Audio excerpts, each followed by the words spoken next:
Hanggang sa bungad ng simbahan ay nanginginig si Miles. Nagtatalong isip niya kung tatakbo palayo o lalakad sa altar. Napatingin si Miles sa paligid at sa mga taong nasa simbahan. Parang naririnig niyang mga tumatakbo sa isip ng mga ito. Gumawi ang tingin niya sa mga magulang. Malapad ang ngiti ng mga ito. Masakit sa kaloobang ang sakripisyo niya ay ang kaligayahan ng mga ito. Tumunog na ang piano at pumailan lang ang awiting madalas tugtugin sa mga okasyong ganito. Naramdaman niya nang itulak siya ng Mother Butler at sinabihang lumakad ka na ineng. Nakaisang hakbang na si Miles nang manikip ang dibdib niya. Iba ang sikip ng dibdib niya ngayon. Makirot at parang hindi siya makahinga. Huminto si Miles sa paglalakad at tumingin sa ama. Nakita niyang pagguhit ng galit sa mukha nito. Akala ata ng amay nagdadalawang isip siya at gagawa siya ng eksenang hindi maganda sa sandaling iyon. Gumala ang paningin ni Miles sa buong simbahan. At nakita niyang paghuhusga sa mata ng karamihan. Kailangan niyang maging matapang para matapos na ang lahat. Baka hindi na nga niya kayanin pag tumagal pa. Napatingin si Miles sa lalaking nakatayo malapit sa altar. Para itong modelo sa suot na Amerikana. Ang bowtie nito na nakadagdag pang akit sa broken chin nito ay na-highlights lalo. Nakita niya ang pagkunot ng noo nito. Kung pag-aalala bang nakita niya sa mukha nito ay hindi siya sigurado. Tumayo ng tuwid si Miles at inayos ang sarili. Tiniis ang paninikip ng dibdib. Saka pinilit lagyan ng ngiti ang mga labi. Sabay muling sinulyapan na lalaking naghihintay sa altar. Sa kanyang puso ay nangarap si Miles na isang araw sa parehong sitwasyon. Isa sanang lalaking mamahalin siyang magpakailanman. Ang maghintay sa kanya ng ganito sa harap ng altar. Hindi tulad ngayon na isang lalaking hinihintay lamang siya, hindi para alagaan, kundi para parusahan. Nang malapit na si Miles sa altar, napansin niyang nawala ang kunot sa noo ng mapapangasawa at napalitan ng ngiti.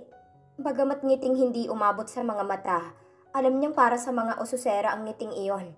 Ginampanan ni Miles ang pakiusap ng senyor na sana ang ipakita sa lahat na may pagtingin siya sa anak nito upang mabura naman ang masamang imahe ng binata. Kahit hindi naman ipinakiusap ng matanda ay gagawin niya ito. Isang masuyo at may lambing na ngiti ang ipinagkaloob niya sa lalaking kumukuha ngayon ng kanyang kamay mula sa kanyang ama, na sumalubong sa kanya kanina na abot tenga ang ngiti. Humalik siya sa ama sa kinuha ang kamay ni Marcus nang may masayang ngiti, pero nanginginig ang kamay niya, pati tuhod. Halos pawisan siya ng malapot. Hindi niya gustong pakiramdam. Palagay niya nauubusan siya ng hangin. Binulungan siya ni Marcus ng palapit na sa hagdan.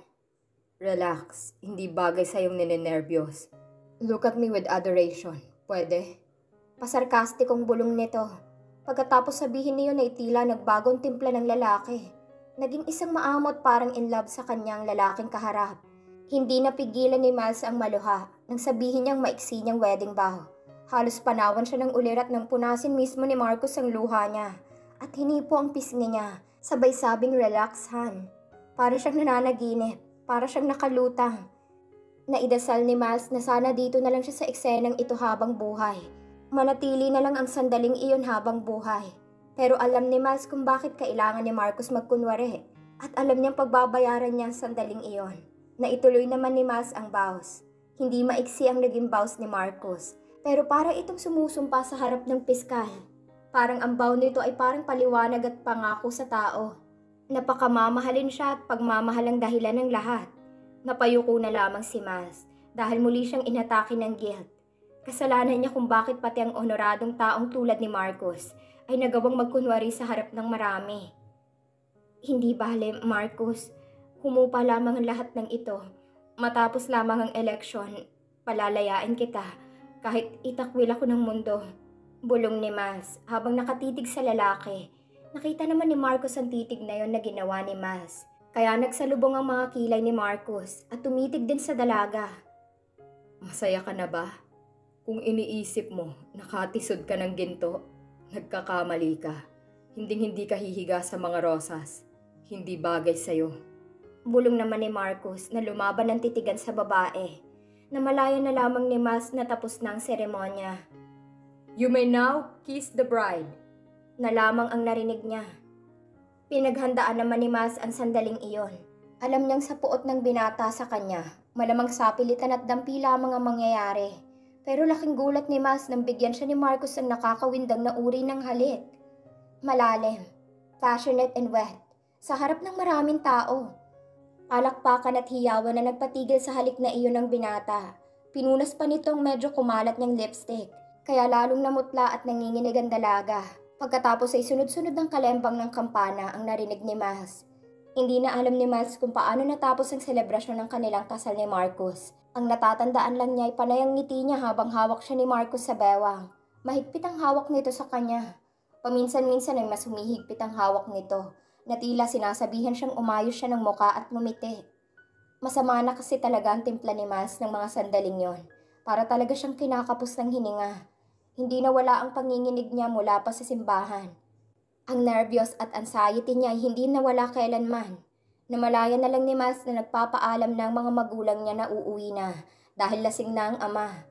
Madaldal na kasi ito at walang ibang bukang bibig kundi mahal siya. At kesyo, siya daw ang pinakamahalaga nitong kayamanan. Nagsisimula na rin itong maging mayabang na tila nadagdagan ngayon. Gustong maiyak ni Miles sa mga sinasabing kasinungalingang iyon. Pero ano nga bang magagawa ng isang anak? Ang natatandaan niya ay hawak pa ni Marcus ang bewang niya nang papasok ng kabahayan. Pero pagbukas ng silid, ay bigla siyang parang naiwan at nahulog sa kawalan. Bigla siyang binitawan nito na parang nandire. Naging napakalamig ng loob ng silid. Biglang nawala ang init na kanina ay nasa pagitan nila ni Marcus. Nawala ang ngiti nito. Napalitan ng apoy ng pagkasuklam ang mga mata, pati ang buong aura. Rest if you want. This bullshit is very tiring. We need to leave tomorrow morning. Sabi nito. Nagpalit lamang ito ng damit at lumabas na ulit ng silid. Alam ni Miles kung saan ito pupunta at alam niyang doon na ito magpapalipas ng gabi, tulad ng madalas mangyari ng mga nagdaang araw.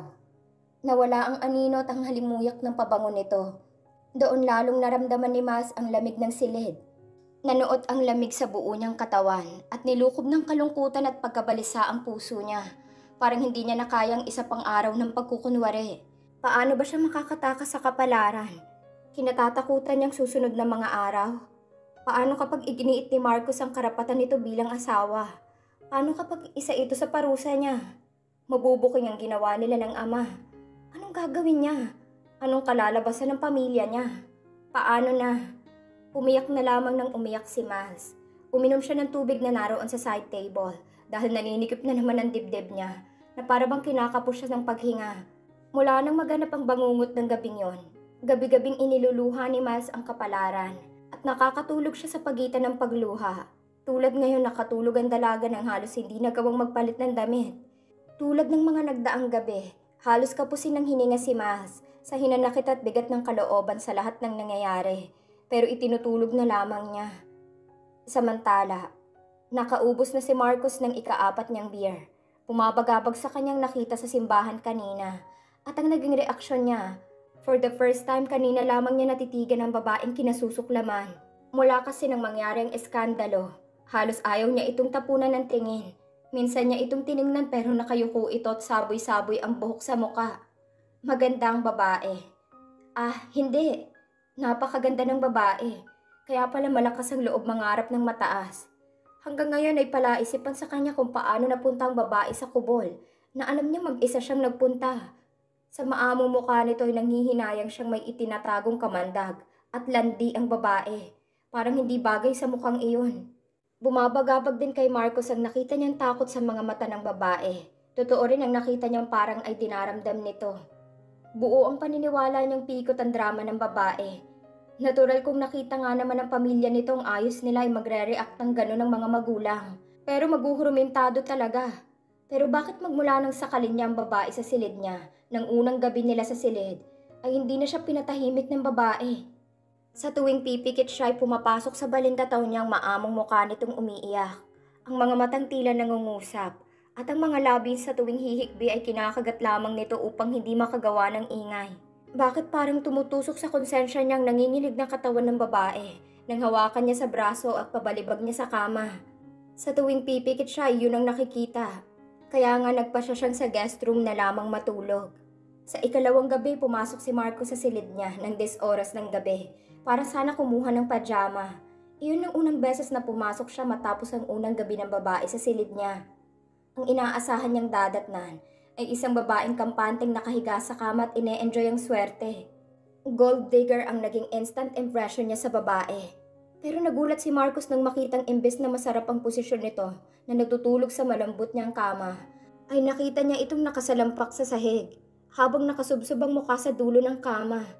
Alam ng binata na nakakangawit ang posisyon na yon, pero namayani ang puot niya sa babae ng sandaling mga yon. Ang sumunod na pasok niya sa silid niya ay sa ika-4 na gabi ng babae. Wala ito sa silid niya. Nakita niya itong kausap si Anthony. Hindi malaman ni Marcos kung bakit nagagalit siyang kausap ito ng kapatid, pero nagdulot ng tuwa sa puso niya nang makitang dahan-dahan itong inalis ang kamay ng kapatid sa braso nito at magalang na umalis. Nakita niya itong lumabas sa azotea. Gusto sana niyang kumprontahin ng kapatid pero kailangan niyang kausapin ng ama ng gabing yun. Tinungga ni Marcos ang huling patak ng beer. Kasal na sila ngayon. Walang kaalam-alam ang babae na peke ang kasal nila. At malamang baka masarap na ang tulog nito sa kama niya ngayon dahil at last natupad na ang pangarap ng babae. Isa na itong sa Avedra, asawa na ng isa sa pinakamayamang angkan sa bayan. Nagtagis ang bagang ni Marcos nang maalala na naman kung paano sinira ng babae ang buhay niya. Bagamat ipinakiusap niya na peke ang sa simbahan, pakakasalan pa rin niya ito. Doon nga lamang sa bansang may divorce. Bagamat may divorce man, pakikisamahan pa rin niya ng 1 o 2 taon ng babae. Ayon sa pangako niya sa ama, sinayang pa rin itong ilang taon sa buhay niya. At pagkatapos ay makikinabang pa rin ang babae sa yaman niya, habang kasal sila at maging pagkatapos ng kasal. Damn! Muling naghimagsik ang kalooban ni Marcos, kaya muling bumalik at sumiklab ang puot niya sa babae. Ang puot na naramdaman, sabayan pa ng alak sa katawan ang nagtulak kay Marcos at pinuntahan ng babaeng masarap ang buhay sa silid niya. Para sana pamukhaan at parusahan sa hindi niya malamang paraan. Pero laking gulat ni Marcos pagbukas niya ng silid. Ang nasilayan ay halos nakapagpatulos sa kanyang katawan. Halos kaawaan ni Marcos ang itsura ng babaeng dinatnan. Suot pa nitong makapal na trahe de boda. Nasira na ang pagkapuyod ng buhok nito at ni hindi nagawang alisin ang adorno sa buhok. Nakayukyuk ito sa isang sulok. Malapit sa side table, hawak pa nitong baso ng tubig na halos paubos na ang laman. Palaging may nakahandang baso ng tubig sa silid niya kapag naroon siya dahil tamad siyang lumabas para lamang uminom. Nauuhaw siya in the middle of the night. Ito nang pangalawang beses na nakita niyang babaeng nakayukyuk lamang sa sulok at doon na halos nakatulog. Namumuhi siya dito at alam niyang walang kapatawaran ng kung anumang nagawa nito sa kanya. Alam ng isip niyang hindi niya mapapatawad ang babae. Pero sa mga ganitong pagkakataon ay naguguluhan si Marcos sa sarili.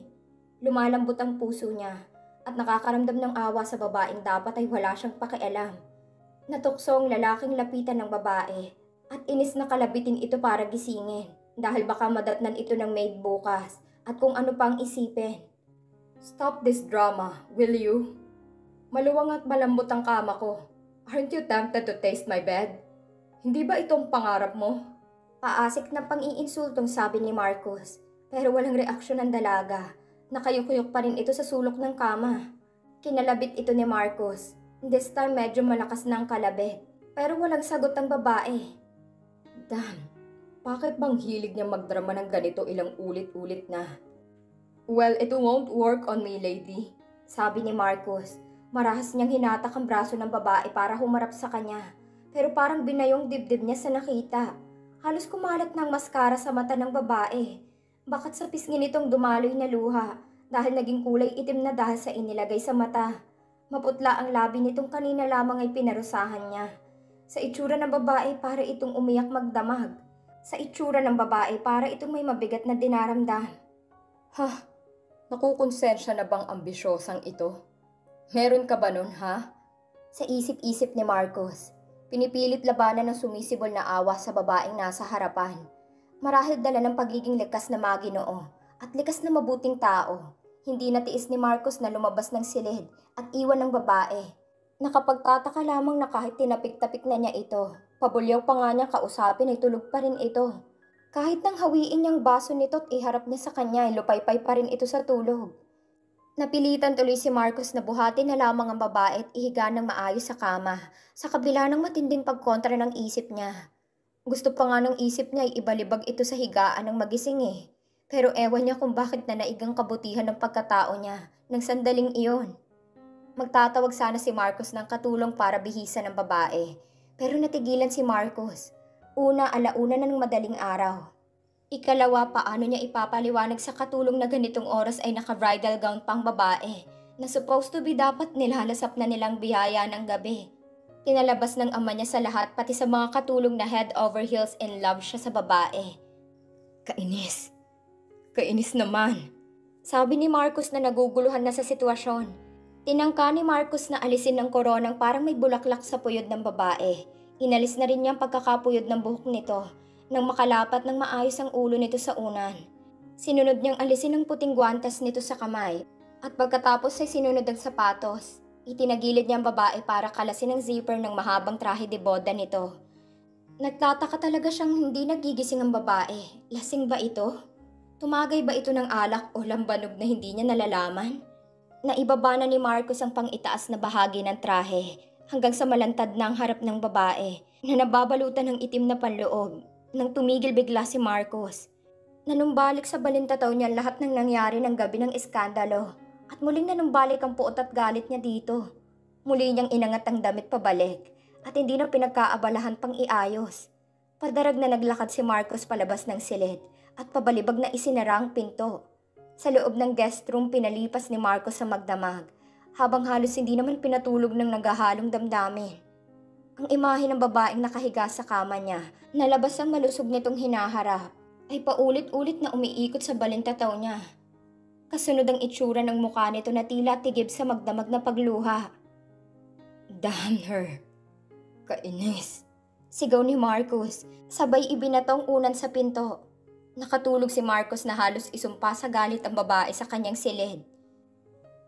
Nagising si Mas dahil sa sobrang ginaw. Pagtingin niya sa orasan ay 7:00 na ng umaga. Agad bumangon si Mas at nagmamadaling nagpalit ng pambahay. Kalalabas lamang niya ng banyo nang kumatok at dumungaw ang maid.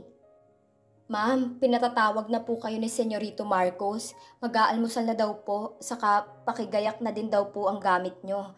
At aalis daw po kayo ngayong umaga. Sabi ng maid.